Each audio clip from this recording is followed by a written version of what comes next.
is up, everybody? Hello, hello. Welcome to the late night cast. I am the Disillusionist, and I am joined here by GL, my main man in our ventures here as a podcast. Um, we're doing the late night cast, which we typically reserve to do. I mean, we sometimes do newsy sort of stuff. Sometimes we're doing other kind of things, storytelling. And then mostly we just try and talk about creepy shit because it's nighttime, it's dark, and that's fun. It's a fun way to go about it. How was your day, man? How's everything going? It's been pretty fucking productive, dude. I finished building a planter's box, a raised garden for a friend of Jamie's, a coworker of Jamie's, and from there, I finished that building. I did a little cleaning around the house, just taking care of business. But then I know that I wanted to take some notes for tonight's episode since we didn't do an episode this morning. Because you were busy. Congratulations on the other job interview, by the way. It's looking cool. I might start working at Specs, which would be interesting. Nice. Be having cheap booze all nice. The time, so that'd be rad. Yeah, just don't overdo that shit, right? Oh yeah, I've never been a huge drinker, so I'm not. I don't think I'm in any danger. Okay. Right. Well, I thought I'd just get right on it and bring up, since you asked me how my day was, I thought I'd, kind of transition into the majority of what we're going to be speaking about tonight. And we will, if you're feeling up for it, we definitely can do some scary stories and things like that later into the night. But sort of catching up with what we didn't do this morning, some notes I came across, because, there is a lot of hype, I will admit, about the whole Pizzagate scandal, and the whole, even calling it that to me is a little bit disrespectful in the sense that you're lumping all of these potential crimes into one like hashtagged name that it's almost like it's like an anti-celebration, and it's very easy to disregard the main point of this because of how hyped up it is on the internet. Honestly, yeah, it's one of the things that I think is like probably the worst part of the whole scandal, or the whole, all the information that's being tied together, is housing it under the name of Pizzagate just seems really it just seems really stupid. We're talking about child sex rings, and we're calling it Pizzagate. It makes it almost immediately easy to discredit it. To be like, Pizzagate, what the fuck is that? This is stupid immediately. Well, I understand that it's connecting it to like the Nixon type of scandal on an even more monstrous level because of the code word pizza. I get that origins, but I don't think everyone really immediately jumps to that conclusion. And I don't necessarily think that it's the right way to introduce it into topics, especially when it's so easy for mainstream news outlets to just be like, Pizzagate, and then not even go further into it because it's a disturbing topic. But you know what? In order to cleanse the land of this horse shit and to see what's true and what isn't, we're gonna have to burn some of the fields, dude. And because it's like, these motherfuckers are hiding in plain sight. And this is not even just politicians. Like, I'm talking about psychopaths look like anybody else. And if some of them have high positions of power in office at any point in time right now, even if some of them, and I'm not going to assume that the majority of them are, because that's foolish, and that's how it's easy to disregard or debate this topic away and to forget its original purpose is to ensnare these individuals that are under the guise of regular everyday politicians making big business decisions for the rest of the world. And then they're doing this in the cloak of night, Right, and I think it's important to preface this conversation by saying that, we're not here saying, hey guys, Pizzagate is 100% true, it's totally real, 100%, and we're not saying that it's totally bullshit and it doesn't exist.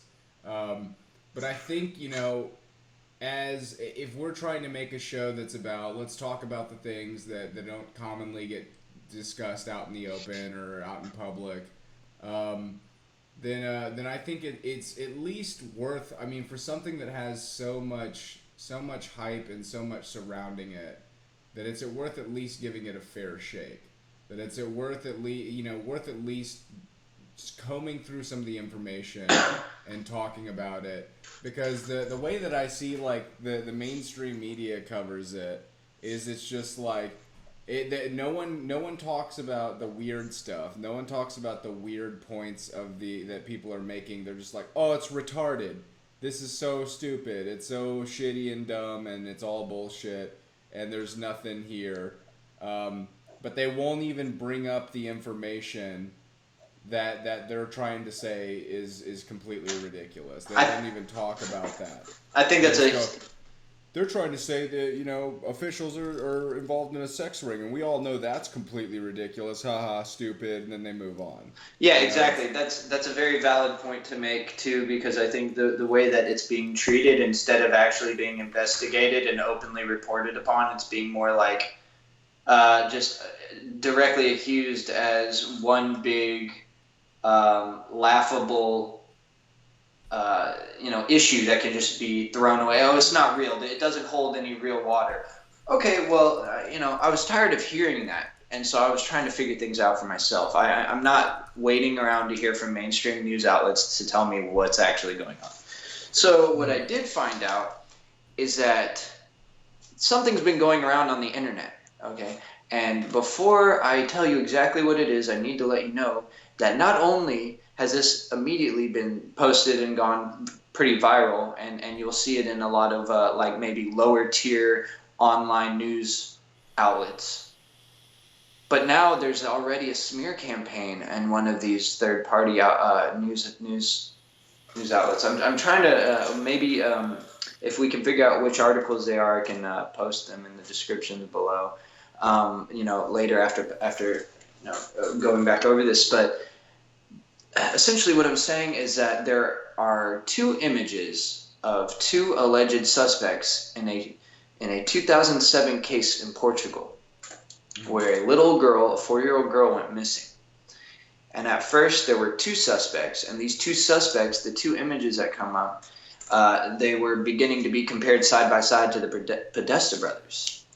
And if they weren't in Portugal at that time, it wouldn't hold any water at all. Not to mention that these two images look exactly like the brothers.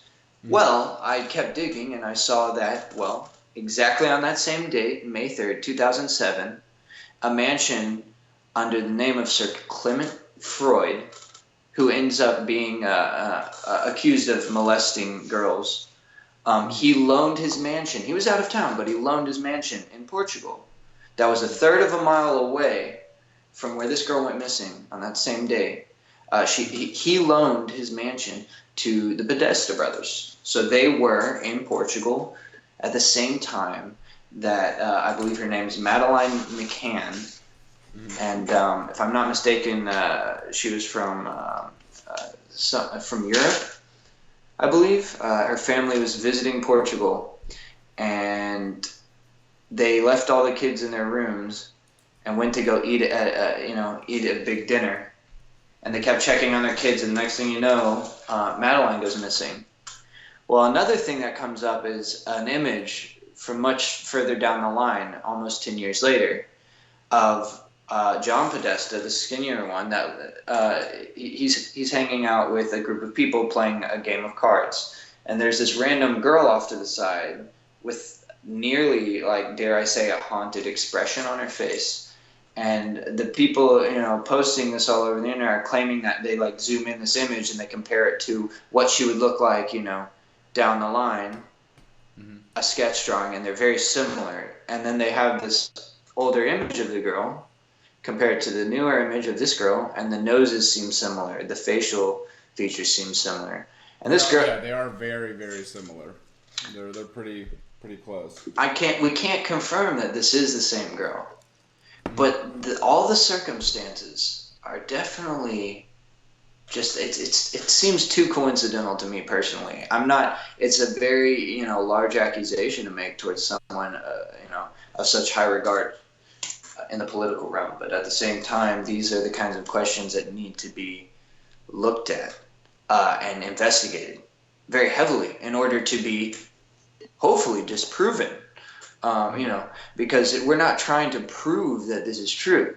We're just looking at facts that keep popping up where all these accusations from all over the world start arising, 10, 15 years, 20 years down the line, where these, usually it's women, they come out and they say that they were conditioned to be sex slaves for these people in high positions of power.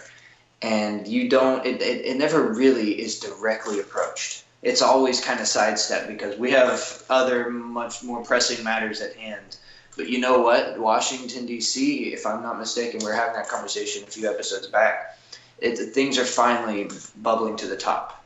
Where are all these missing children going? Where are they? Where are they? And the instant people actually start giving a shit, the mainstream media is like, this is ridiculous. Stop thinking about this, y'all. Like this, there are bombs that are being dropped. Are you not seeing the bombs? Should we drop bigger bombs? Let's drop bigger bombs. Because there are terrible people in other parts of the world that need to be dealt with. Let's not look at the fact that the terrible people that are child trafficking have anything to do with running this nation. Because if we look at that for too long, people will actually start doing something about it. These people will be taken out of office, and then all of a sudden there will be empty positions in office that people will want to run for. Maybe actually good people that pass as random run-of-the-mill individuals that actually give a fuck about their city and aren't going to try to abduct children.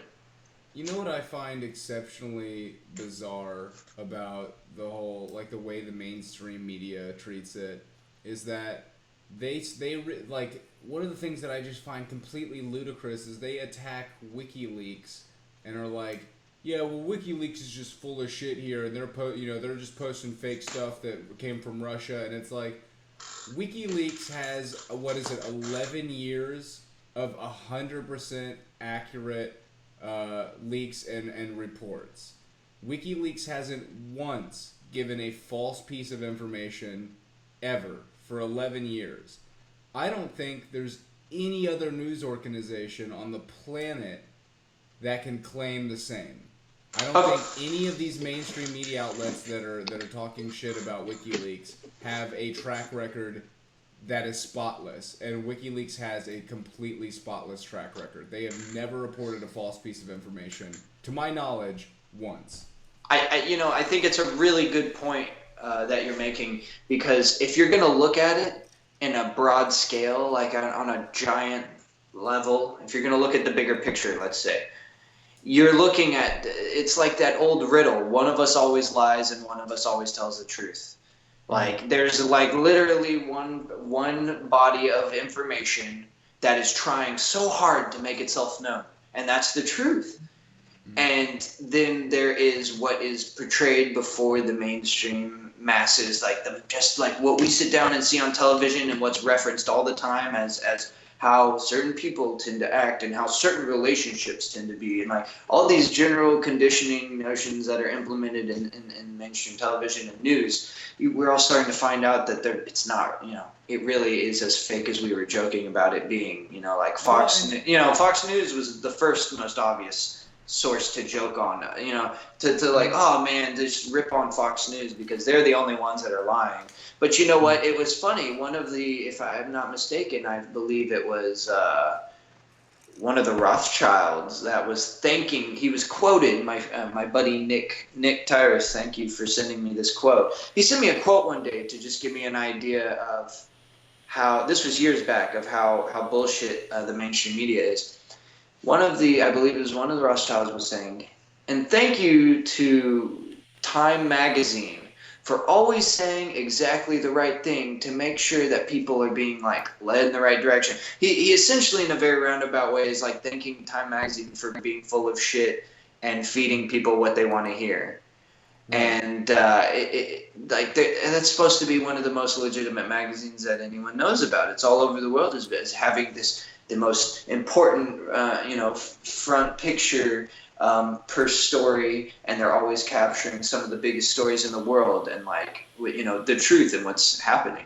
And the fact that WikiLeaks is trying to do the actual version of that and being so heavily attacked, metaphorically and literally. I mean, you know, they're just under heavy fire because they're like, hey, we have all these files that can ruin all of these people's lives that are fueling the madness of the world right now.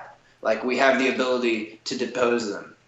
Yeah, well, and it's interesting that you've got, I mean, WikiLeaks just, they don't have a narrative. There's no story that they're trying to spin. They're not trying to be like, here's the story that we're trying to tell. Like Fox News has their narrative, CNN has their narrative, MSNBC has their narrative, and it becomes pretty clear what the narrative is at times when they start reporting directly incorrect information or start leaving out huge pieces of information in order to support the narrative. And WikiLeaks doesn't have that. They're not arguing a narrative. They're just going, here is verified raw facts. Yeah. Here, and you figure it out. And that's the thing that's interesting is that the people who are pointing out the Pizzagate shit, they're just like, isn't this fucking weird? And the mainstream media's response to that is, you're full of shit. You're full of shit. This is so stupid. Don't pay attention to this. And it's like, well, why? Are you disagreeing that there's nothing weird there? And if so, can you argue that's your point of view, or you're just throwing the whole thing out in the garbage? And not Exactly. And I think there's two things I'd really like to mention, and let's see if I can stay on topic long enough to keep that spinning in the right direction. So John Podesta specifically got really defensive when all of this happened because he was one of the people under the most intense scrutiny. And his initial reaction gave him away, really. He's like, this is all bogus. This is all bullshit. Okay, well, this is all bullshit right now in the present moment. It is totally bullshit. But coincidentally enough, you and your brother happen to be in a pedophile's mansion in Portugal, a third of a mile away from where a 4-year-old goes missing and never seen again. Yeah, all the exact dates that she goes missing. Yeah, and they have nothing they're not even under investigation right now. Or if they are, we don't know about it, because if we did, there would be turmoil. There would be political turmoil. There would be the government would be torn asunder because nobody would trust anybody in the government. They'd be like, how many of y'all are pedophiles? Should we just kill all of y'all motherfuckers? And then all of a sudden it's like, oh shit, government officials are suddenly under attack, because that's probably what would happen if there was more evidence mounting up pointing at this one truth. Aren't those people suspicious though? Like, wouldn't, if you were doing an investigation as a detective and a little girl went missing and it comes to light that there is a mansion that's located, it's like 3/4 of a mile away from where she went missing, and you're the person who owns that mansion is a known pedophile, and the people who are hanging out with him are super rich, well-connected people who just came to hang out for a couple of days, and in those couple of days they were hanging out, a girl goes completely missing without a trace. Like, those would be some of the people I would suspect a little bit, because one of the things we're starting to learn, and oddly enough, like, Ashton Kutcher is at like the forefront of getting this information out. And Elijah Wood. And Elijah Wood was mentioned in an interview as well. I think that Ashton Kutcher even was like at a press conference in front of like the government or something when he was talking about this. And they're exposing the fact that there is like, and this is something we've kind of been aware of for a little while, but now we're really becoming aware of it, that the thing that you can't argue with is there is child sex tourism. That's 100% true. There's no doubt about that. And that wealthy elite people are typically the people partaking in the child sex tourism. Because they have the money to afford that shit. Yeah, it's Joe Schmo who makes $50,000 a year can't really afford to pay people to go abduct children so they can rape them. That's not, you don't have the money for that at that level. You got to pay somebody a hell of a lot of money to do that kind of shit and then to keep it under wraps.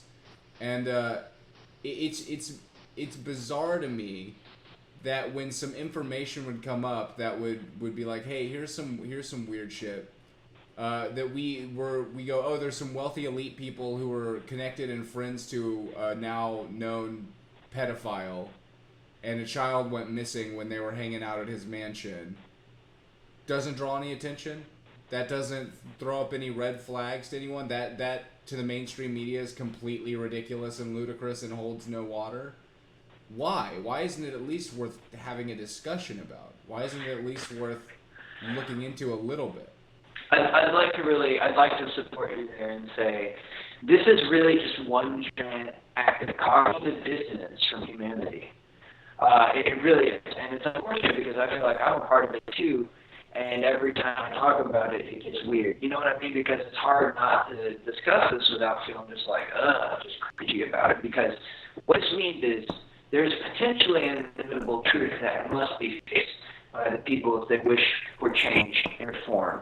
Okay, this is what it comes down to. Hold on, 1 second, real quick. Let me see here. You're breaking up pretty heavily. Am I still coming through clear on my end? Yeah. If it's the headphones, I can take them out. I'm gonna let me call you back real quick. Let me call you back real quick. 1 second. I can just hang up. Okay. I'll call you back in just a sec.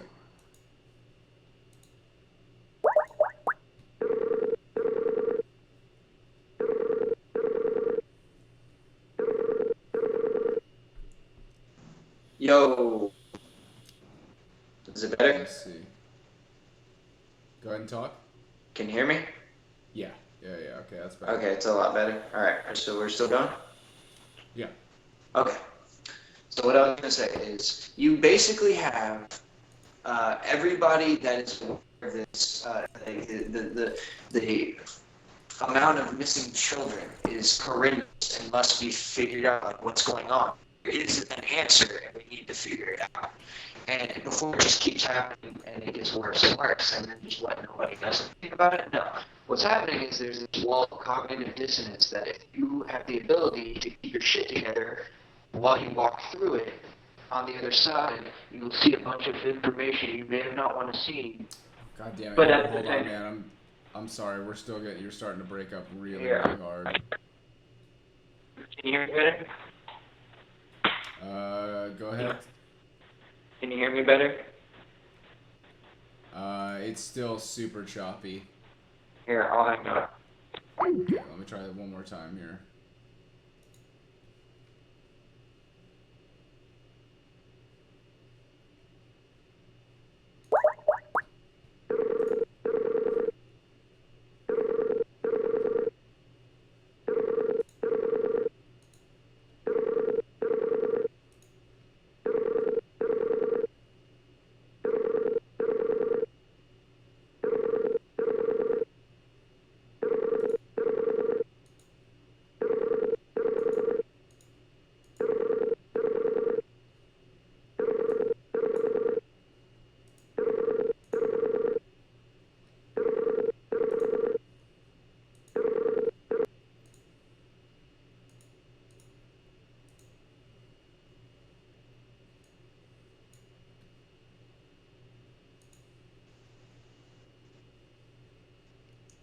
Hello?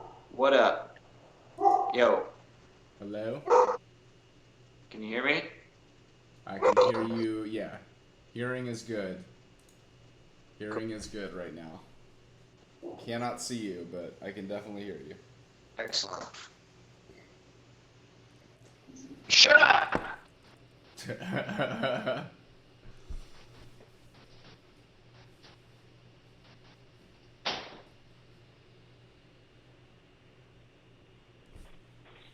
I'm going to finish this goddamn statement. The forces of evil will not stop me. Okay, so there's a problem. Conspiracy lives. Problem with the world, and nobody wants to face it. That's an obvious truth. And if you look at it, the facts are becoming more and more apparent, and the people that have the intelligence to gain the facts are desperately trying to show it to the world. And it is creating this form of cognitive dissonance on such a grand scale that nothing is technically being done right now about the actual problem. There isn't enough evidence to immediately just start snatching people up that are allegedly this and allegedly that. But when these connections become more and more clear, there's only so much ignorance that can go on until the collective is just like, all right, you know what? This is where we are going. We're the kids. And then it becomes, where are my kids? Where are my kids? And you need to break through that wall of cognitive dissonance, because on the other side is the truth of the matter, where they all are, who has them. And the only people that have the resources to do these things are the people paying for this kind of shit to happen. And, you know, some of them are government officials. That's also the truth. But that doesn't stop us from, like, it can't stop us from just going on a mass scale, finding all of these people. It doesn't matter where they work. And that is the truth that needs to resonate the most. It doesn't matter who they work for. It doesn't matter how much fucking money they have. You get their money, you figure out that it's been used for these terrible things, you reallocate it to the rest of the world, problem solved. That's the thing that they're terrified of. All those billions of dollars, trillions of dollars that they've been they've been taking from other places, they've been moving drugs around, moving children around. This is becoming so widely known now that it can't be ignored anymore. And when the facts are so apparent that no matter how much cognitive dissonance it causes, it's going to make people upset enough to do something. Because kids don't deserve to be treated like that. No human being deserves to be like that. No, man, and like, I think that's another reason why the topic is so hard for people to discuss, because it's just, nobody wants to talk about it, you know, like, and even people viewing this stream, you know, it's an uncomfortable thing to listen to, you know, you don't want to really hear about it. It bums you out the second it comes to your mind. You're just like, ugh, I don't want to, fuck, that's so grody, I don't want to pay attention to that. I have to say that there is a part of me that will always want to shy away from this topic, man. And that's like, you know, obviously it's the majority of us, you know, in our minds, that's how we are. We're like, I don't want to talk about that shit. But then at the same time, it's like, well, how do we stop it if nobody's talking about it? Like, I feel like you and I are the only people that are talking about it as bluntly as we can, because we're not some, like, famous news people that have to keep smiling and have to say it's just anything someone paid us to say. No one's paying us to say this shit, and I think that's the strongest point in our argument, you know. And one of the things that I do have to bring up, too, is in the emails where Podesta's talking, where people are saying that this is kind of what implicates, you know, the code speak. It has to be code speak. It has to be 100%. There's no way that they're not talking in code, because I can only believe one of two things when I read, like, when John Podesta is saying, like, do you think I would be better, you know, Domino's on the cheese, or would I be better, like, either John Podesta is speaking in code, or the guy is fucking retarded and can't speak English properly. Like, it's because there's no. What's that? And shouldn't be involved in politics at all. Like, if right, that's to people. If you can't type a sentence, like, if you can't speak in an email, because it's not like a text where you just send it out and you're like, whoops. It's like these emails where the code speak is being used. It just that if there aren't code words being used, then the sentence itself just makes no sense. Like, it completely has no bearing on what's being said. And there wouldn't be responses if they didn't make sense. Or the responses would be, hey, you're not making any sense. Why the fuck are you not making any sense? I'm a regular human being that doesn't understand these weird things you're saying to me. What the fuck does borrow pizza mean? Why? Who puts walnut sauce on a pizza? Have you ever heard of that before? I mean, you know, peanut sauce is a real thing, you know, Chinese food, peanut sauce. So I'm not saying walnut sauce just can't exist. I'm sure that there is a whole market that sells walnut sauce, just to prove my point wrong, right? Like, but at the same time, the way that these words and phrases are being used is the main point. It isn't the real life things like, oh, pizza, that's a real thing, so he's just talking about pizza. Well, no, when you use the word pizza in such a bizarre fucking way, hey, can I borrow 3 slices of pizza? I'll give them back in a few hours. What are you going to do with those slices of pizza, man? What are you going to do with them? And then give them back to me. What are you going to do with them? I'm just going to douse them in my walnut sauce. That's all I'm saying. What are you going to do with those slices of pizza and then give them back to a motherfucking person? And also... the point I really need to make, that's kids' clothes right there. So also, either like, because are the politicians, are they pizza obsessed? Like, what is, there's so much talk of pizza throughout these emails where it's like, aren't these emails between politicians, like, I don't know how many, if you took all of my text logs and found all the times I mentioned pizza, it might be like 4 times in the past 5 years. You know, like, it's not like pizza's something that when I'm sitting around, it's like, hey, you guys want to go grab a slice or you want to order in a pizza? I'm not texting someone like, yeah, here's the, we gotta get, am I Domino's on the cheese or what am I doing this on that pizza? What am I, it's just a weird fucking thing. It's bizarre. Unless, pizza parties are like Washington's favorite thing to do. Like, let's have pizza parties every couple of weeks and talk about them all the time. No, dude, you're not all obsessed with pizza. Some of them love hot dogs. Some of them really, really love hot dogs. They fucking $1,000 love hot dogs, bro. really, really good hot dogs. And Yeah, hey, blame a motherfucker if he likes hot dogs, because, there's a lot of hot dogs. And that statement with Barack Obama where it's like, he spent $65,000 on pizza and hot dogs. And then the end of that, so like, that would be one thing where I could be like, I guess that in some weird world of the super wealthy elite, you could order that much money worth of pizza and hot dogs, I guess. But at the same time, the end of that sentence is, so are we going through the same channels? It's like, who talks about pizza and hot dogs that way? Like, it's just such a weird fucking way to reference food. It's such a bizarre, it seems obvious. If you were to speak to any kind of linguist or someone who does decoding, they would go, yeah, of course they're talking in code. Like, clearly there's some code speak going on here.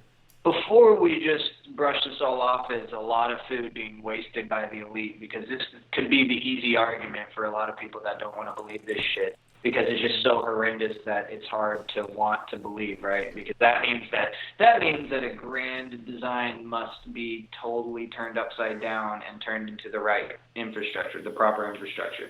But so what you have to look at are the other emails that suddenly mention like little kids all of a sudden, Mm-hmm. And they're kind of talking about like shipping shipping is a powerful word, but sending little kids in Ubers to barns and stuff. But we were kind of covering that in another episode where it's just like, well, maybe it was just the kid's birthday party. Like, we could say safely that maybe, but at the same time, dude, I'm also ignoring or forgetting the fact that they're like, we'll get them hot and ready in the jacuzzi for you. They'll be in that. They didn't say hot and ready. They were like, they'll be in that jacuzzi. They will be in the jacuzzi. They will be in that jacuzzi. Like, why is that so important? Why is that so important to get that part of the message across? Like, you could, like, if there's a jacuzzi, people can choose to get in it. Oh, well, maybe I'll go. Maybe. Someone sent me an email and was like, yeah, we're gonna, we've got these kids coming over, and don't worry, they will be in the jacuzzi. If I were like a normal dude and I got that email and I was coming to like a party with my kid, I would be like, you know what, I'm gonna pass. I'm going to this goddamn party. That's fucking weird. I'm gonna pass. You seem really concerned about the fact that the kids are gonna be in the jacuzzi, so I'm just gonna, I don't want my kid around that. I don't even know if my kid should be in a jacuzzi, so I'm just gonna pass on all of that. It seems so bizarre. And notice how you haven't received any anonymous donations lately because you haven't let your kids go to any of those pizza parties, dude. Mm-hmm. It's no, there's they will be in that fucking jacuzzi. It's so bizarre, dude. But I think the only real intention being so aggressive or passionate about this specifically is because if people were really talking about government reform, this is the kind of shit you need to look at. This is the shit you need to study it and make sure that it's not real. You really double, triple, quadruple check.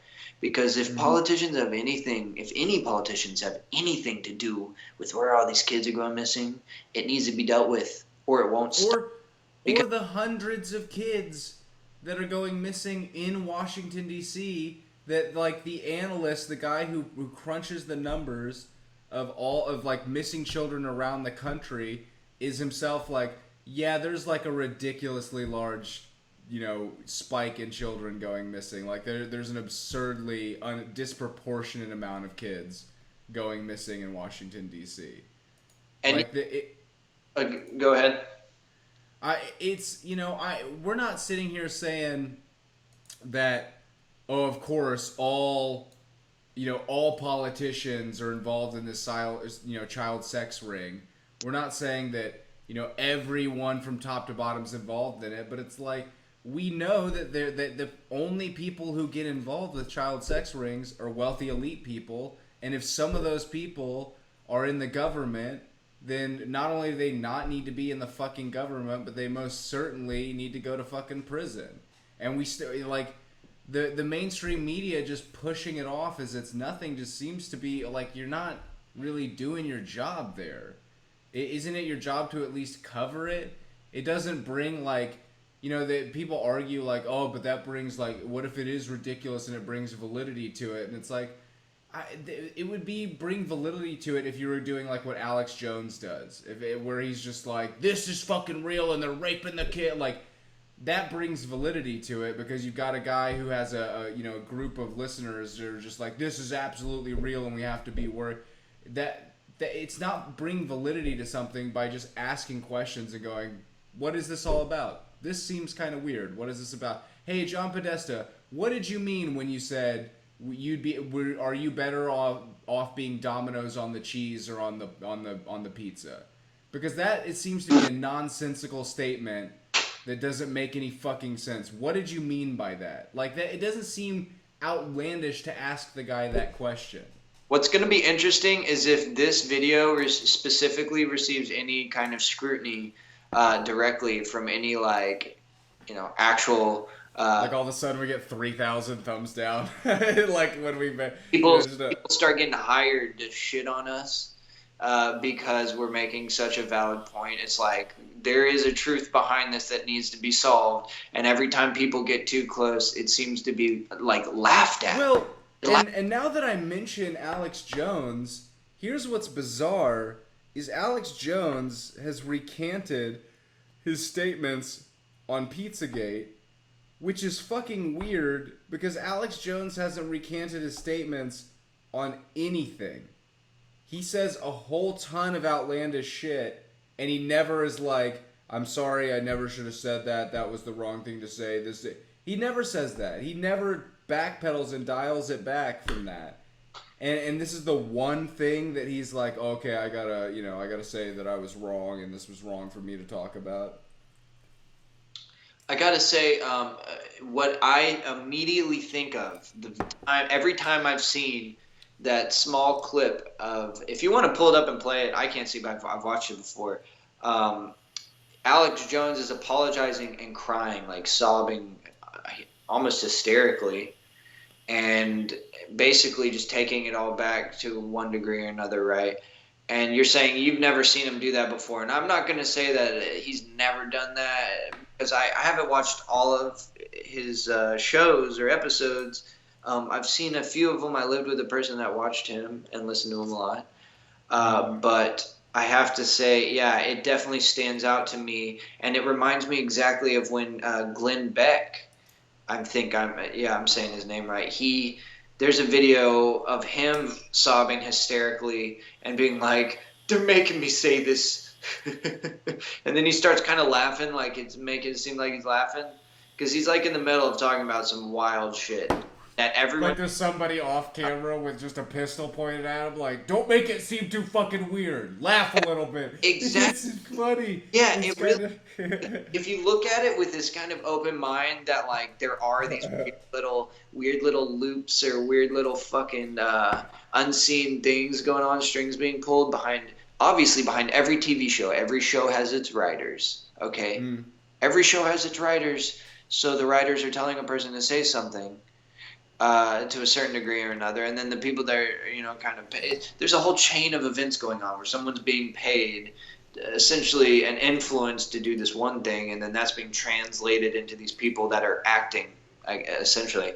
So Glenn Beck, and Alex Jones, you could probably play the videos next to each other, and they're both just like breaking down and being like, "I'm sorry, don't listen to me. This is all bullshit. Oh no, I didn't mean it."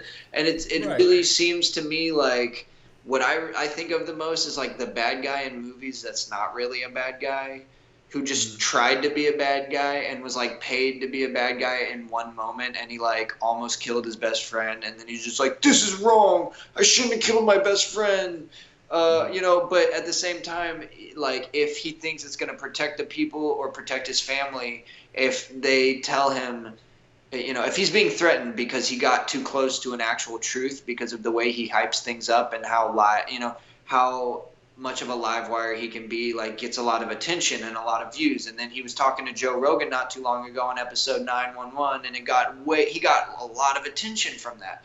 And because of that, him, Eddie Bravo, and Joe Rogan are all talking about a lot of things, and because they're getting inebriated and they're smoking a little special tobacco, and all of a sudden Alex Jones just starts saying, it just gets heavier and heavier, and then he's talking about all this shit, and he's just basically saying it as if he already knows it's true, and then all of a sudden here he comes like, "No, it's not true. I'm sorry. Don't listen to me. It's all bullshit. That was bullshit." Like, Right. it's a little too coincidental that you and I are having this, like, this is a little too obvious to not be investigated conversation. And because we're not, we're not famous, we can probably have a few more of these before all of a sudden, we start getting a little more attention, perhaps. Well, it's weird to me that Alex Jones he doesn't apologize for being like, Hillary Clinton is a possessed demon from hell who's here to destroy America. Like, he doesn't apologize for that. It can but if he's be like, to a certain extent or another, most people would be like, "Yeah, I see enough evidence to say maybe that's fucking true." But he doesn't have to apologize for that. But he feels the need to apologize for being like, this is weird that aren't these emails weird? Aren't these kind of weird? And everyone's like, you better fucking say you're sorry. And it's like that. It's just weird. It's bizarre that out of all the shit that Alex Jones talks about, that's the one thing he feels the need to have this major public apology over. I think the real question that no one's really going to ask too heavily is, who the fuck told him to apologize? Who told him to apologize? Someone had to have. Because I want to meet that motherfucker and punch him square in the face and be like, who the fuck told you to tell Alex Jones to apologize about freedom of fucking speech? Which is funny enough because not too long ago we were talking about how he showed up to a freedom of speech protest and started yelling at everyone with a megaphone, and now he's kind of trying to do his own form of like, this is weird, we need to look into this and investigate this, and I'm getting attention about it, and then someo's like, you better shut the fuck up or time to apologize, bitch. Yeah, you better apologize. Kiss the rings, bitch. I can't say specifically that he was threatened, but I will also say that if you look at it and you kind of look at it as if it did happen that way, it makes a lot of sense. Yeah, it's interesting, man.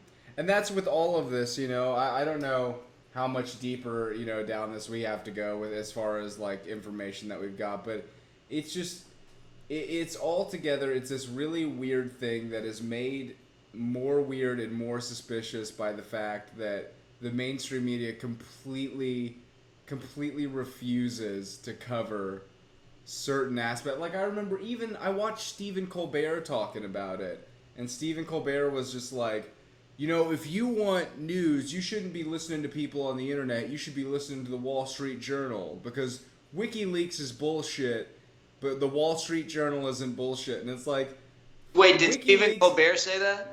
Yeah, he called WikiLeaks children live on his show. He got bought the fuck out. It's like, well, dude, I know because if you think about it, and this is, of course there's no foundation to prove this 100%, but if you just look at it and the suspicion of it, who did people trust in America? And there are polls to say this all, year after year.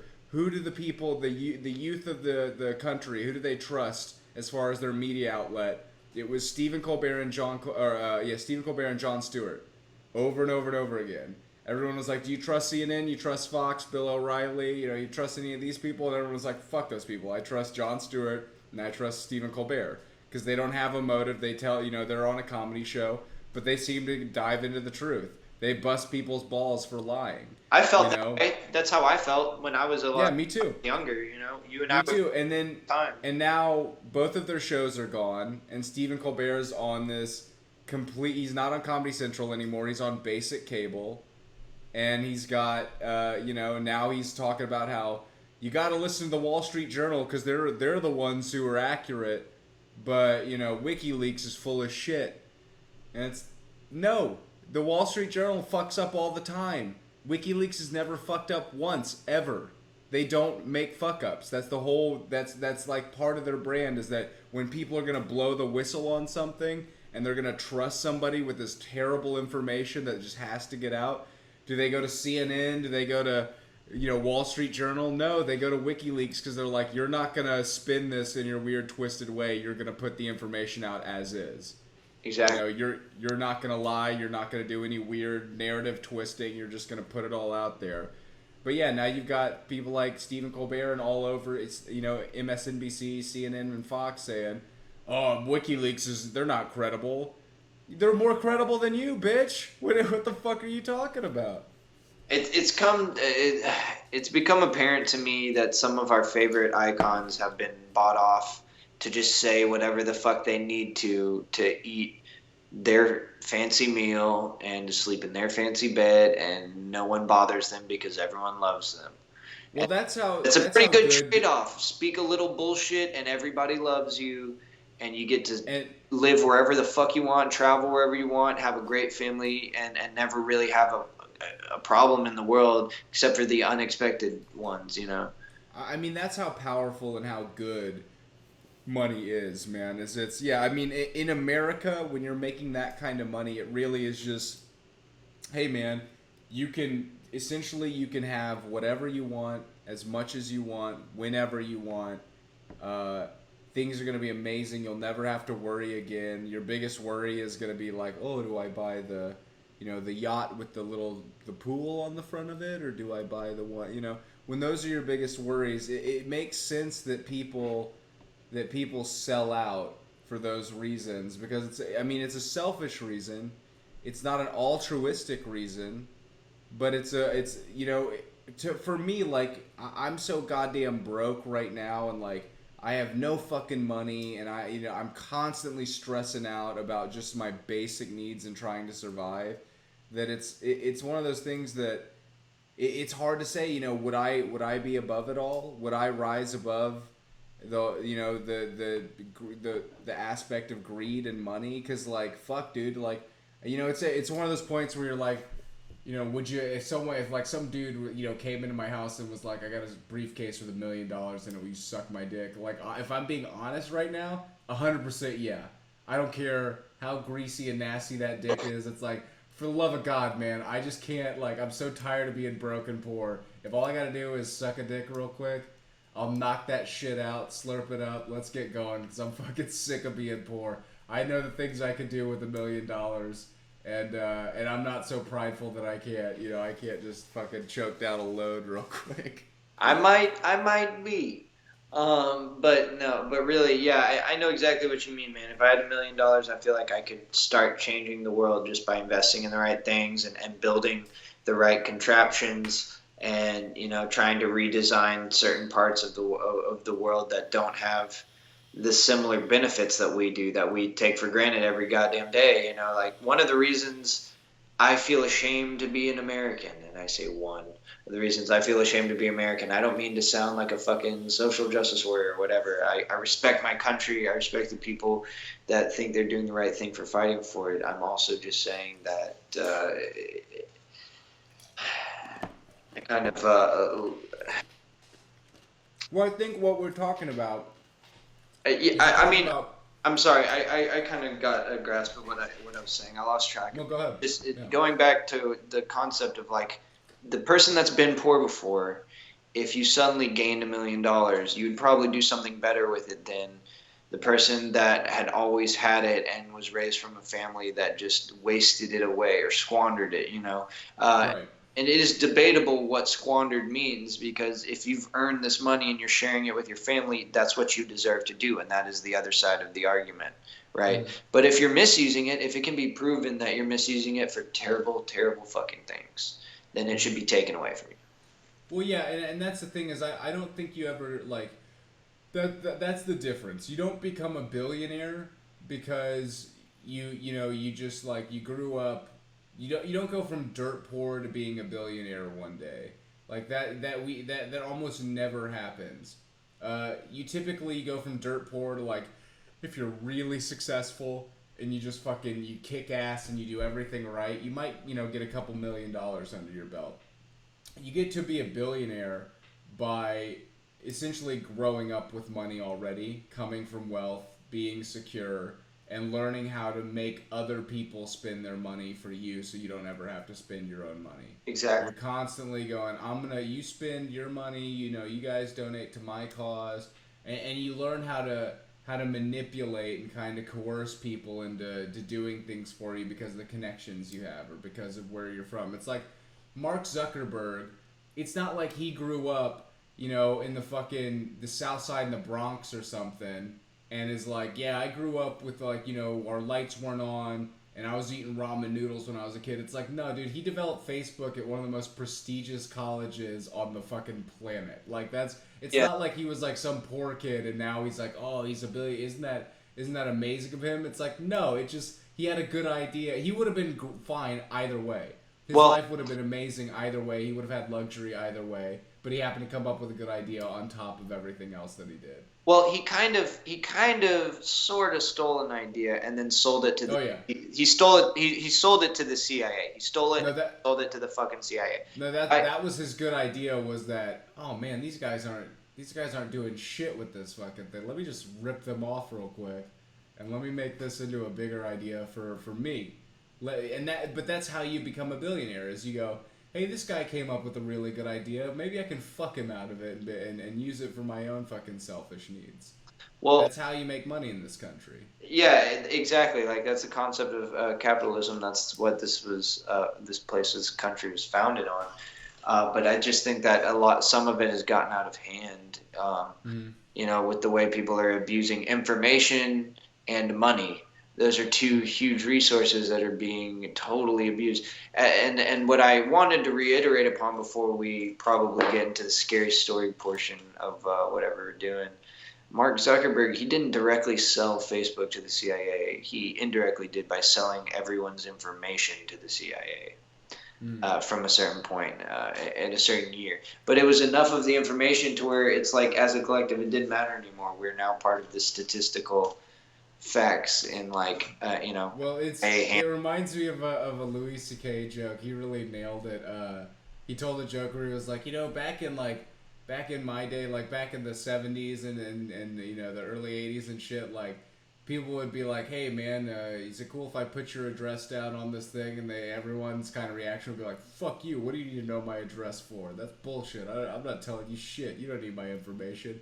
And that's kind of how, like, the older generation understands it. But our generation is like, hey, look, when I take a picture, it shows you the exact GPS coordinates of where I am. Isn't that cool? And it's like we're so willing to give away that info and constantly give away our any form of privacy or secrecy that we have. Everyone's like, just take it. And I kind of understand that because the way that I see it is like, it's just like I'm not, what do I need to be secretive about? Like there's nothing in my life that I do that I feel like I need great secrecy. I'm not really ashamed of how I act. If someone could pull up 1 million videos that they captured off of my webcam of me not knowing it was on and me jerking off a whole bunch, or pulled up my porno history and what I like to jerk off to, I'd just be like, yeah.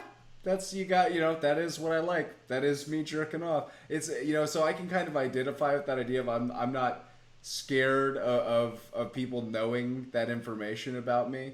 But we're so easily talked into, just take all of my info, take everything that I do, take all of my web history.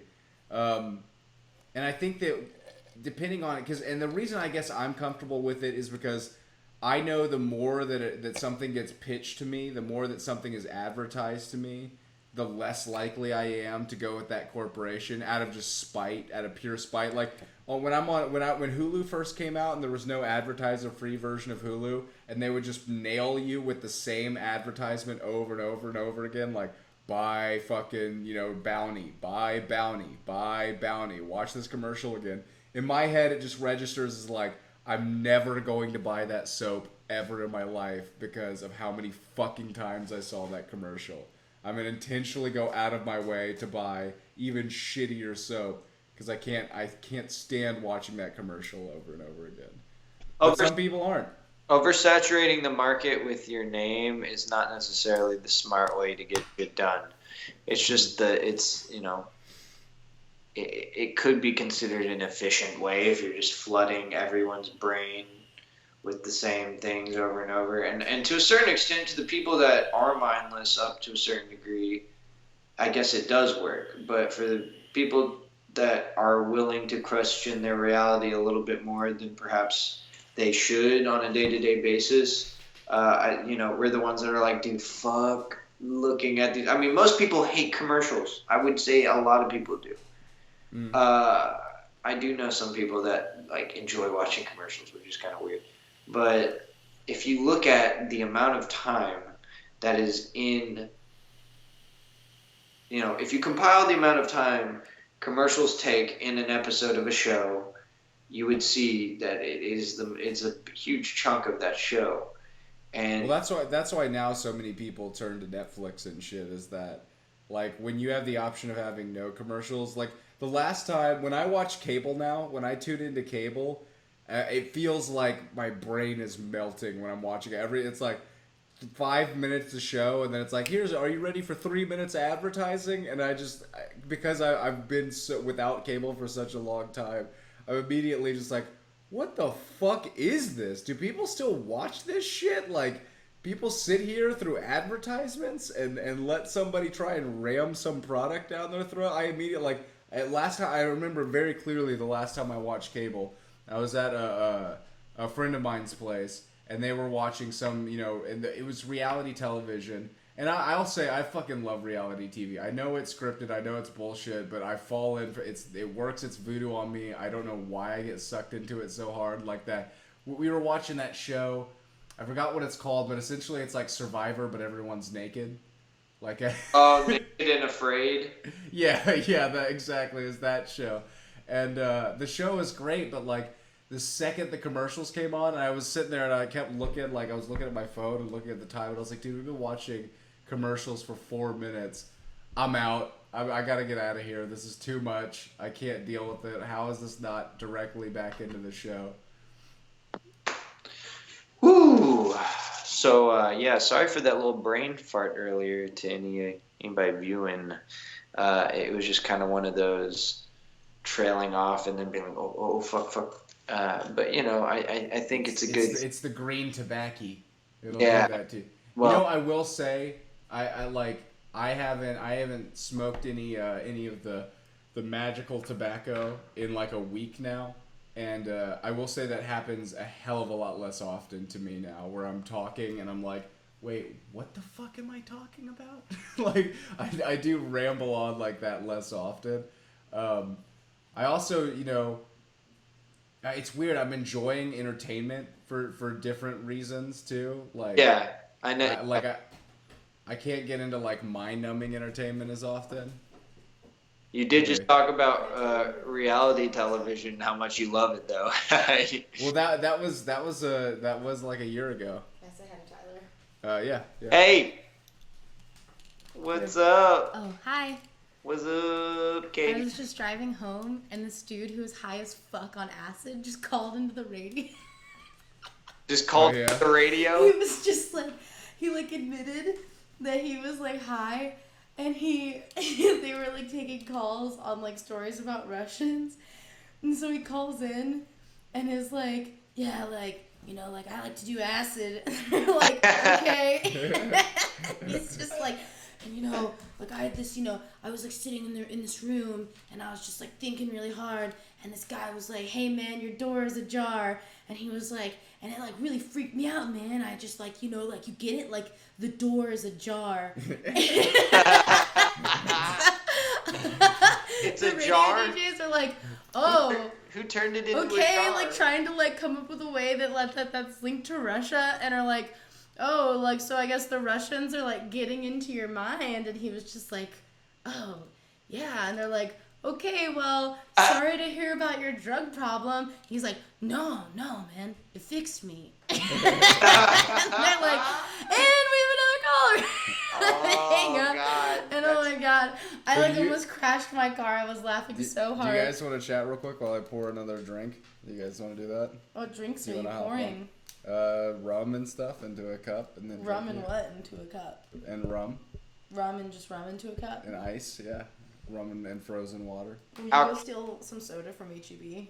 No, that'd take a lot longer than just going pouring rum into a cup. So But Hey. I like drink, but I don't like drinking just rum. Let's tell one of our stories, Katie. I'll We're talk to you. first of all, if you're already on this stream, I need you to confirm a story. I need you real quick. Yeah, I'm pulling you down here. Come on, sit down with me real quick in this tiny little box that I live in. Hi. Hi, hey, Hi, can you box get me man. out of this box, please? Okay. Oh my god. I wish that I could like go back and record it because I feel like that interview would be like viral instantly. Cause yeah, he's just so fucking high. And the radio DJs did not know how to handle that situation. And he was just tripping balls. Oh my god, I'm dead. Okay. So I need you to, if you'd like to, will you tell your portion of the McKinney Falls story? I told it the other night, and I said that I'd get you on one of these episodes and say that you saw what I saw, and that the night that China shut down one of its airports, you know what I'm talking Yeah, about. hold on. I'm gonna adjust these headphones real quick because Tucker has a giant head. Yes, he does. Hold on a second.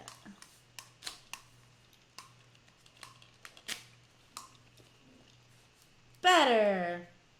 Sweet. Okay. So we're camping. And it was you, me, and our friend Nick, and our friend Liz.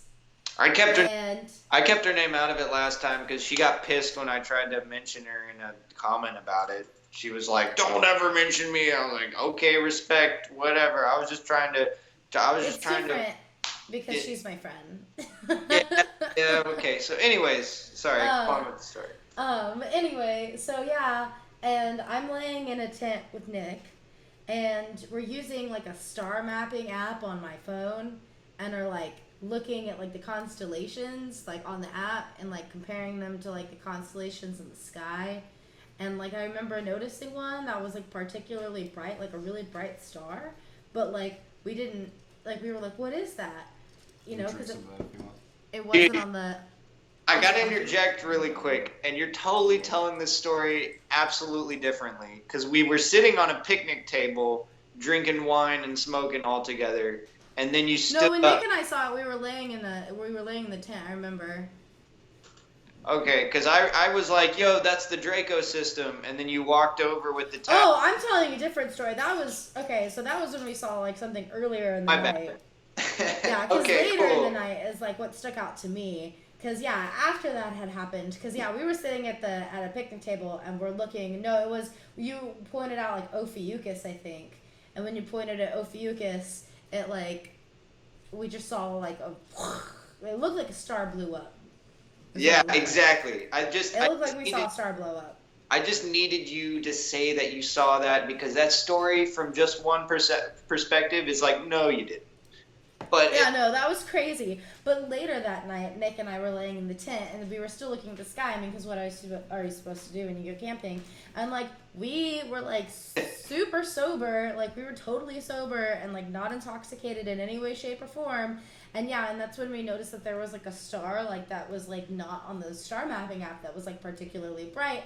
and it was freaking us out. And then, you know, the more like attention we paid to it, it seemed to start like flickering and just kind of like wiggling, like going like back and forth. And so that's when we went and got you and Liz up, because y'all were in the other tent, and like we were all staring at it. And I remember like you were like, let's focus our energy into it, and I was freaking out. Like, I was virtually in tears. I was like, stop it! Yeah, I Because it remember was that. like at that point was like clearly moving. And like what I remember is I remember seeing it like, yeah, that time it seemed to like come over top of our heads and then like flash, and then it was gone. And we were like, what the fuck? And so yeah, I like texted my dad about it, because like my dad's my BFF and I tell my dad everything.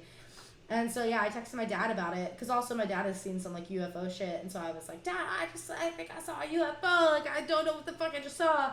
And he was like making fun of me and was like, oh, like what were you smoking? And I was like, I wasn't smoking anything, like I saw a UFO. And yeah, and the next morning while we're like eating breakfast, my dad like sent me a text and was like, oh, they had to shut down some airports in China last night due to like UFO sightings over the airport. We were like, what the fuck? So yeah, that was crazy. Do you remember when we went to what was it, Blues on the Green with like Ben, and like we're all standing in that big crowd of people, and then we saw what looked like a bunch of like ships like flying into like a teleporter. It was just like lights. Like there was like lights in the sky. We were all looking at the stars. There was a bunch of people too. Like it was like an outdoor like music festival in Austin, and like we were looking up and noticed there was like, remember there was like those two stars, and like one like flew towards the other and then disappeared. And we saw another one from like somewhere else in the sky fly towards the same like point and then like vanish. And we were like, what the fuck? And we were like trying to get people to like look up around us, and everyone was like, you guys are crazy. And we were like, look up, fucking look up at the sky right now. And like there were a few people who like stopped and looked up and saw it, was like, whoa, but everyone else was just like walking past, or like was like not paying any attention, or was like telling us to be quiet. Yeah, exactly. I'm so glad you told that story, Katie, because I have told that story before in like a few episodes back, but the fact that you're telling it again just reaffirms it. And yeah, it's like the funny thing I was telling in that story though was what happened right before is we were all laying down in a circle, or well, you all were sitting up, I think, at one point in a circle, and I was laying down, and I think we all started kind of laying down at one point, like at one after the other started laying down looking up at the sky. Mm-hmm. And then people were walking by us, and then I was jokingly, I didn't see anything at first, and I went, aliens, oh my God, they're everywhere, aliens. And I was like joking about the fact that I was seeing. And I remember that. And that's when people stopped and were looking up at one point and were like, no. And I was laughing, and I was like, haha, fuck y'all. And they walked away, and then we started seeing all that shit. Like, it was the perfect Yeah, it was like you called them into existence. It was crazy. But I think also because, like, it was after the fact that it was a false incident. Like, I was lying, you know. And so... That's funny. Sorry, that was really strong. No, you're good. No apologies necessary. Alcohol will do that. Yeah, no, it was just funny. It was like that moment after everyone was like, "Oh, he's full of shit," and kept walking, was when everything in the sky started moving around, and then we're the only ones that are still focusing on it. We're like, "Holy shit! Oh shit! It's like really fucking happening." And then yeah, it was really hard to actually get more people to start looking after that, you know. And a few did. They're like, "What?" And we don't know what to say other than it looked like lights moved into a formation, and then more like showed up. And then like like they just like disappeared into like a portal, like a space portal. Space. It was wild. That was wild. We need a space portal, dude. I want a ship. Y'all are totally welcome. If I get a ship, y'all are welcome on it anytime. Okay, when are you gonna get a spaceship, Tyler? As soon as I get the funding to go to a certain location in the world that if I disclose it on this live stream might ruin it for us, so I won't disclose it on the live stream. But I might, maybe know where a spaceship is. Or two. Anyways, you know, it's like the different locations are all really hard to get to, and a lot of them are heavily guarded. So getting into most of them would be impossible. But getting into one of them might not be. Can we take Moon with us? Of course, as long as we keep her safe, because I would never let harm get anywhere near that dog. It's too cute. No, I would kill anything that tried to hurt Mooney. I would put the force field around it like. Moon can handle herself. Yeah, That's Moon all would it just does. lick him to death. Yeah, 'cause she loves to lick everything. Oh God, here it goes. There's it's happening. What's happening? The licking? Yeah. Oh no, she definitely likes Tucker more than she likes me. Aww. It's kind of sad because I like her a lot, but she likes me It's just more. because Ah, Tucker just looks like a Batman. big. He looks like a big Batman. dog. He's a giant dog. You know. It's like, oh, fellow dog folk. Did you know that her first name was Batman? Batman Moon. When we got her, that was her name. It was Batman, and now it's Moon. 'Cause she's a moon dog. Moon Dog, the Batman. She's the little moon. All right. Well, hey, I'm gonna tell a scary story because it's getting a little. We're kind of spilling the. Here, do you want me to let Tucker take back over? Well, I didn't I mean want to that. go. But do whatever. I can you go want. downstairs and call in, but I need to go put pants on that aren't these pants. You do whatever you need to. Okay. Can we clue me in from downstairs? Do I have to turn my lights off though? Because if I have to turn the lights off, then I don't know about that. If you don't, I'm gonna teleport to your room and turn the lights off, and then teleport back. That's kind of a weird thing to say to a lady. I'm just kidding. Well, no, you're right. You're right for that. You're right. We were just having some really intense discussion about abductions too, so it's not funny to joke about that, you know. Mooney. Kevin on smoochie? Oh, Charlie wants to give me a smoochie. Oh. But if I could teleport, would that really be that spooky, or would it just be really fucking badass? You know what I mean? Well, a man can dream. It would be amazing if we could teleport. Yeah. Did you if you learned how to teleport, teach me how, because that's always been my dream. Yeah, Teleportation power. if I do it without accidentally disassembling my body, then yeah, I'll just totally teach you. But if I do it and then don't do it all the way through because I didn't focus my chi well enough get upside down or inside out. Yeah. It's like some Naruto shit. Like if I don't do the,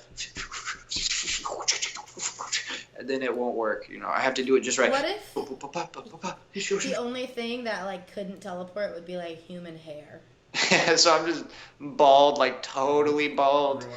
No eyebrows, no eyelashes, no beard. That's why the Zetas look the way they do, because the only thing that can't teleport is hair.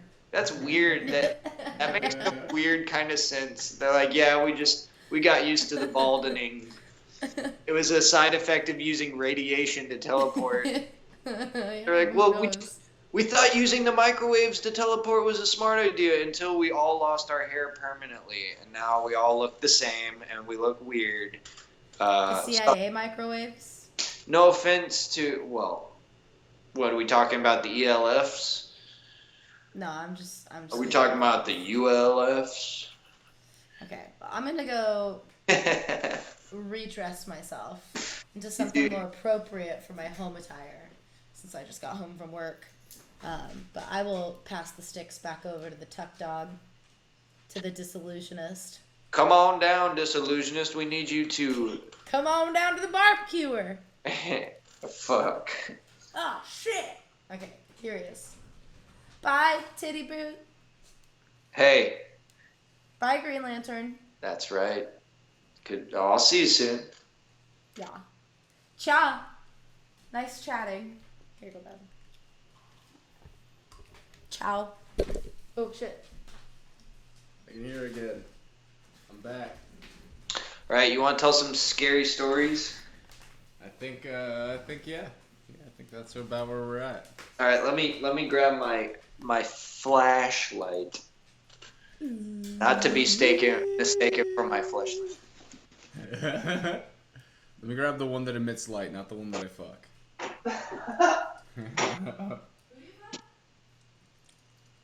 Oh. Scary, scary stories. We gonna tell these stories, yeah. Alright.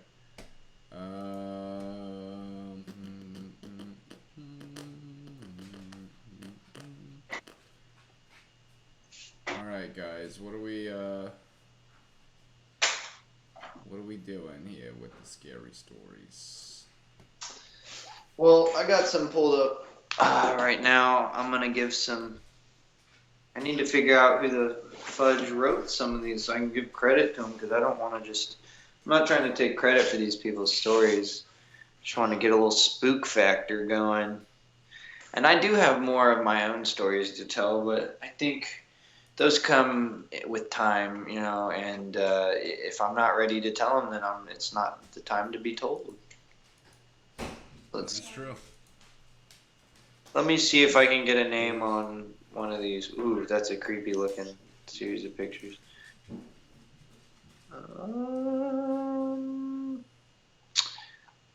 Alright. 12 terrifying ghost stories you shouldn't read alone. This is on the Huffington Post. That's how you know it's gonna be bad. You know it could be good. I wish we had the what were those old books, those old scary stories books? To Tell in the Dark. I was actually thinking about doing those. I love those, man. Which ones? Scary Stories to Tell in the Dark. They're called Yeah. literally called Scary Stories to Tell in the Dark. Yeah, man. I'm Those looking are at that. great ones. Dude, yeah, it's fucking. Oh man, it's terrifying. All right, urban legends. All right, so let's get. Is anybody watching us right now? We had 3 people. Now we have 2 people.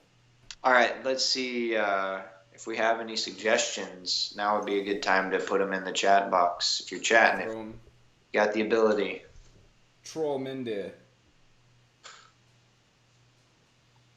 Throw them in there. I'm going into horror stories because these are just like tales of horror. Oh, this is not. Oh, here we go. Okay, I found the actual authentic Scary Stories to Tell in the Dark. Alvin Schwartz is the author, but I can't find the actual frickin' stories. That's because you're not looking hard enough, man. You gotta look harder. Super hard. They may have taken them off the web, dude. I wouldn't doubt it. Oh, They're I making found a it. movie. No, I found it. I think that there may have been like a slight blackout of it because Guillermo del Toro is like reinventing them right now. So perhaps they're politely withdrawing these stories being posted all over the internet. Okay, here we go. Okay, there's a few in here that I really like. You got them pulled up? Because what I'm not doing right now is I'm definitely not going onto the Pirate Bay to illegally download them. Yeah, you should definitely not do that ever, because if you did that, the federal government would suddenly be interested. That'd be really bad. That'd be really bad. Okay, I'm going to just tell a true story while you don't do that. All right. Because this is boring. So not too long ago, I went to Louisiana. In fact, I still have some video footage of the creepy things that I saw while I was in Louisiana. First of all, you have to understand that there's like I'm trying to remember the name of the lake. That's essentially a pond at this point. And it's just kind of out in the middle of nowhere, and it's right next to a military base that has all these outposts that are set up to look like it's in the Middle East. So there's Arabic on the signs, and like it looks like all these training camps with Arabic all over the signs and stuff. And we did not know that this was in the area. And so, first of all, I'm taking these directions to drive down these dirt paths to get to this like alleged campsite in a certain part of Louisiana, driving from Austin. We finally get there and we take these dirt paths, and all of a sudden we start seeing signs in Arabic. And I'm like, what? This is weird. So we keep driving, and then we see like a fort, like an empty outpost, like an empty fort. And I'm like, this is interesting. And we keep going, and there's more, and then just more and more of it as we keep going. I'm like, are we in the right place? What the fuck? I feel like I'm literally in the middle of like a ghost story or like a ghost town, but all the signs are in Arabic. I didn't really understand what I was seeing at first. So instead of like assuming the craziest thing like I wanted to do, I contacted like one of the only people I really personally know that's in the military. And I said, yo, I'm seeing all this stuff in Louisiana. Does this sound familiar to you? And he's like, not particularly, but that might be training grounds for the people that are stationed in the Middle East so they know. And I'm like, oh yeah, that makes sense, there's that. So there's this moment of like, what is going on? And then we finally get to this campsite and there's no one else there. And right next to it, there's an old abandoned like hotel grounds and like all these different places that people used to be at and like that burned down or just like basically sank into the ground because over time it became abandoned. A bunch of things happened and just like became abandoned. But it was really spooky because they're just like you see these pillars coming out of the ground and they're all left behind. And so we start traversing through the woods, and I'm joking about finding Sasquatch and stuff the whole time. And we're traversing through the woods, and there's a doll's head by itself. Nowhere else, anywhere do you see like a body or anything. There's just a doll's head fastened to a tree, missing an eye.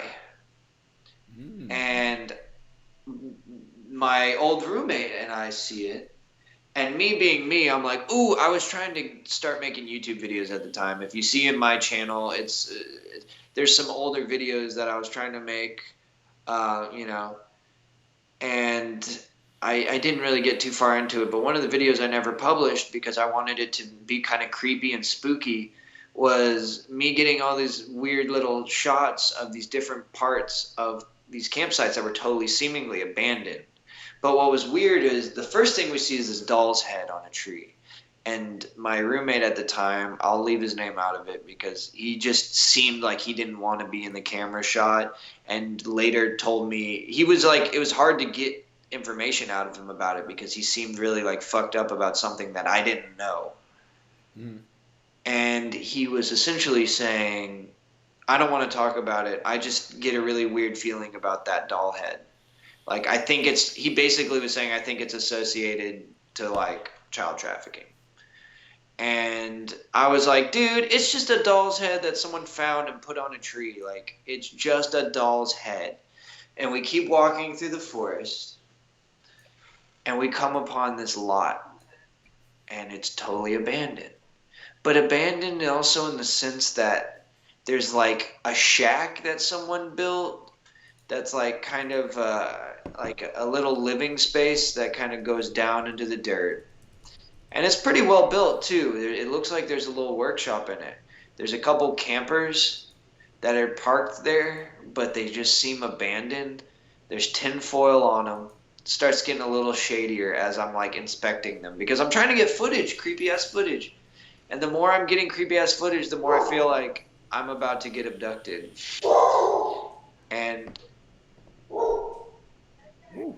And I feel like I'm about to get abducted.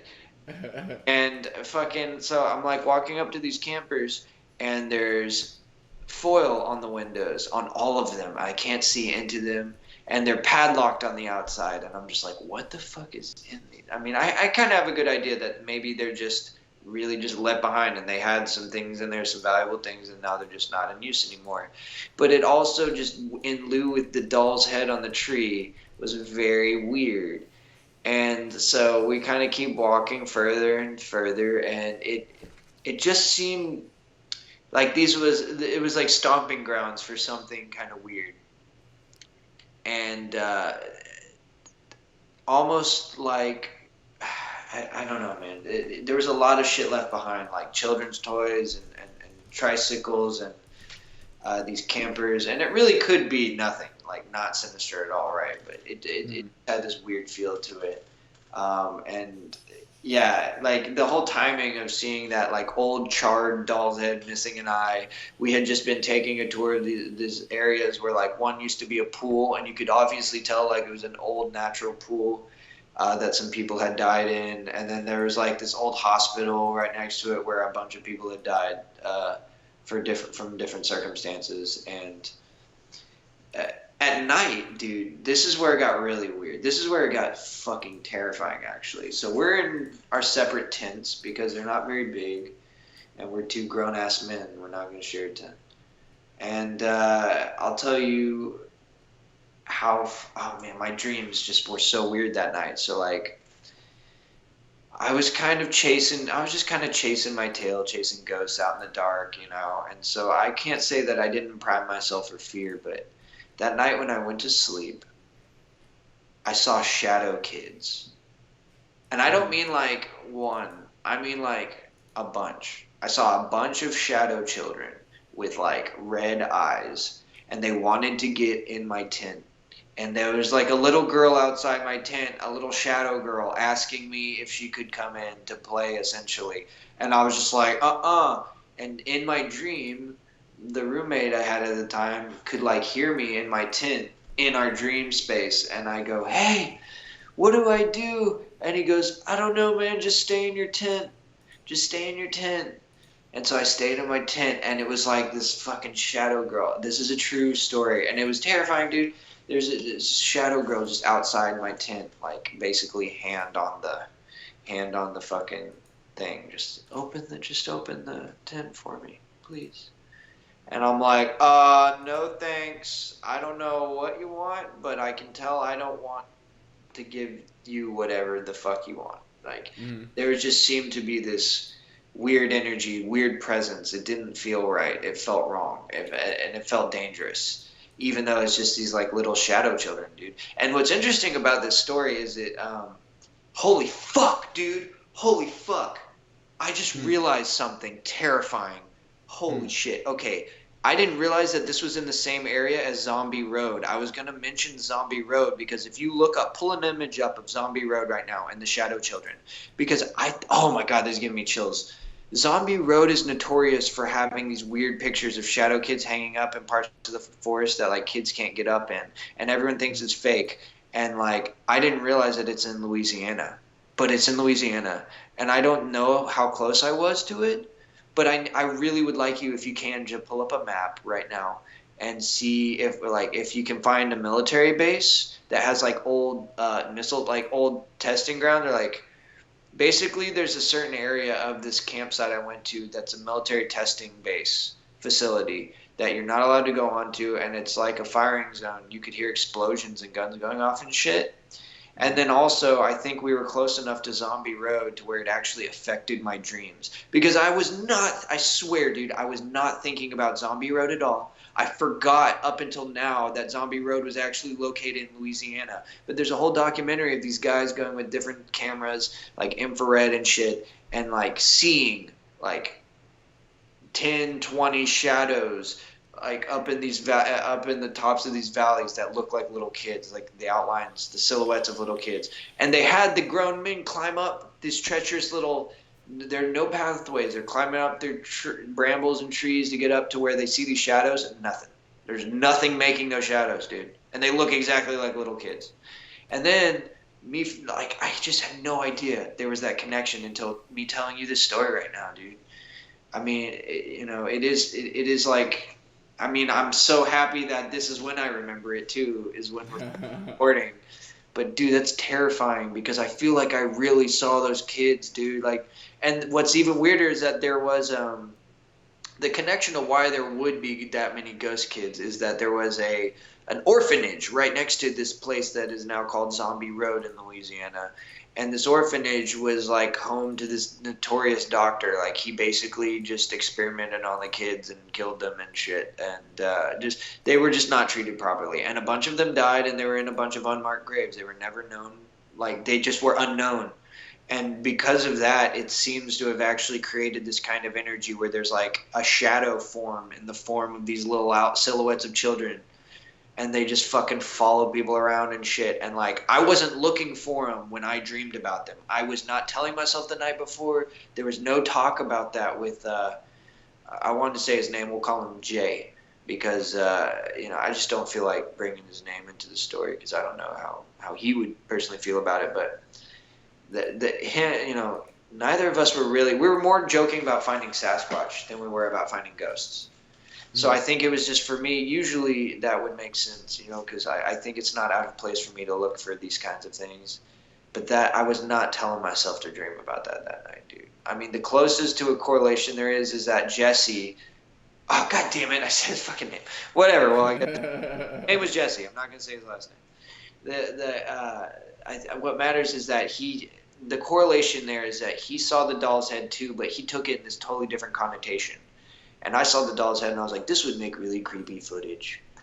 And then, he kind of insinuated perhaps something more sinister was going on. And that's, I can say that maybe influenced my dreams, but I had no idea until now that it was connected to those Shadow Children of Zombie Road, where there's a whole documentary about it. It's fucking freaky, dude. Because it seems kind of bullshit, you would say. Like, I've watched it with you. You and I watched that, like, years ago, actually. And you were like, yeah, I don't know. And I'm like, but dude, they had infrared cameras. But dude, they went where the shadows were and they weren't there. And it's like, yeah, but were you there? And I'm like, no. Oh yeah, that's a good point. I wasn't fucking there. I don't know. But then I feel like I went somewhere close. Like, it must have been pretty damn close. Mm-hmm. Freaky. Yeah, I've been trying to pull up the scary stories thing, and I'm not getting anything out of it. You can pull up an image of Zombie Road real quick. I pulled it up, but it's just a bunch of pictures of just dark roads. Yeah, if you look up Shadow Children and Zombie Road, you might get the image I'm talking about. I'm thinking of like a very specific. There's only like one, or there's like a couple pictures that look a lot like there's just a bunch of kids standing in the woods. It's freaky. We'll have to figure it out for another cast. I think that would be the way to go. This fucking. Trying to figure out. I hate everything Apple does. I hate everything about Apple. Apple, no offense, but you're the worst company to ever exist. But well, I don't know if that's true. But their customer service is just the best. It's so good. I actually, and this isn't exactly creepy, but I did see something really cool recently where a guy was able to go. He was in China, and he was able to essentially build his own iPhone 6S from spare parts that he just put together in China, just gathering a bunch of random scattered parts. Pretty amazing though. Yeah. Was he one of the original factory workers? What's that? Was he one of the factory workers? No, he was just a programmer. Oh shit! I thought I kind of, what my mind went to was he's one of the people working in the fucking factories that's building them, and he's just saving up parts over time. No, he just went out with this mission of I'm gonna go through all the back alleys in China and buy an old the housing, buy the logic board, the screen, all the shit, and put it together. Pretty amazing, man. Pretty incredible. And that way he can kind of do it himself, do the everything else on it himself too. He can make sure everything on that is running the way he wants it to. Uh-huh. Yeah, absolutely, man. That's super sexy. Super sexy. Well, we could try. I could just go ahead and we could do a no sleep reading. Yeah, fuck yeah, dude. I was kind of waiting for you to do that. I feel like I was trying to get the scary stories. I'll have to find it for whatever reason. The ebook reader that I have. I'm just gonna say this all fair and square. Save the downloading for not streaming. Oh well, I'm downloading everything legally. I just purchased it No, that's not what I meant. I'd give a fuck about that. I'm not saying that. I'm saying the time consumption. You know, I'm Yeah. trying to keep the momentum on just like conversations and stuff, but it's not. You know what I mean? I'm not. I don't mean to be too much of a stickler because I know the intention is in a good place. Like I would love to get those fucking stories. I used to have the original book when I was really little. Yeah, I know. You know, That's why I wouldn't if I were to download them illegally, I wouldn't feel so bad because I know that I bought all of those books. I'll tell one of the stories because I know it well enough to where I can tell it and it's creepy. Go for it, yeah. All right, this one's called The Man in the Middle. Again, this credit goes to Alvin Schwartz because although the inspiration I think came from urban legends, you know, this is his rendition that I'm trying to tell. A girl was walking late one night in New York. She's by herself. She's already really creeped out. The only way to get home, the fastest route without walking forever and raising the chances of getting mugged, were if she took the subway at night by herself. She gets on the subway. Everything appears to be normal. You know, one drunk guy kind of gibbering to himself. Off to one side, another man sleeping, one lady reading a paper. So she gets on, sits down. Subway begins to roll on.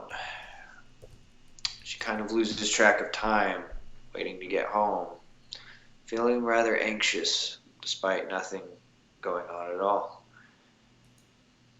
The next stop arrives and 3 gentlemen get on.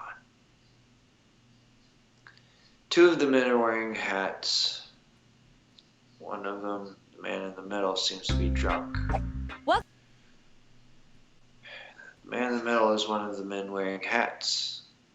He is held up on both sides by either friend.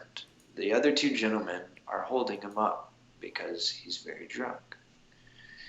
The girl recognizes this because on their way in, you can hear their conversation. There, man, you've had a little too much, one says. You're gonna be alright, Jim. We're gonna get you home nice and safe.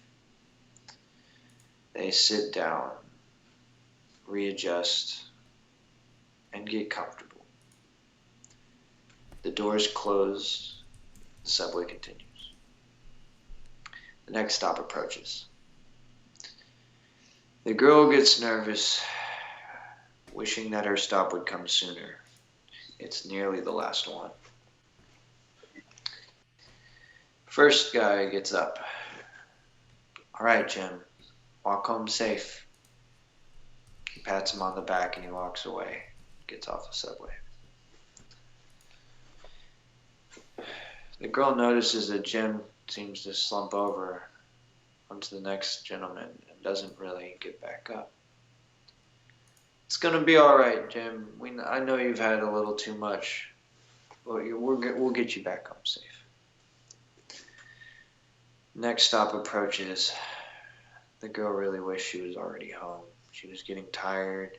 She seemed a little too fretful for everything seeming so peaceful and quiet. All right, well, this is my stop, the next gentleman says.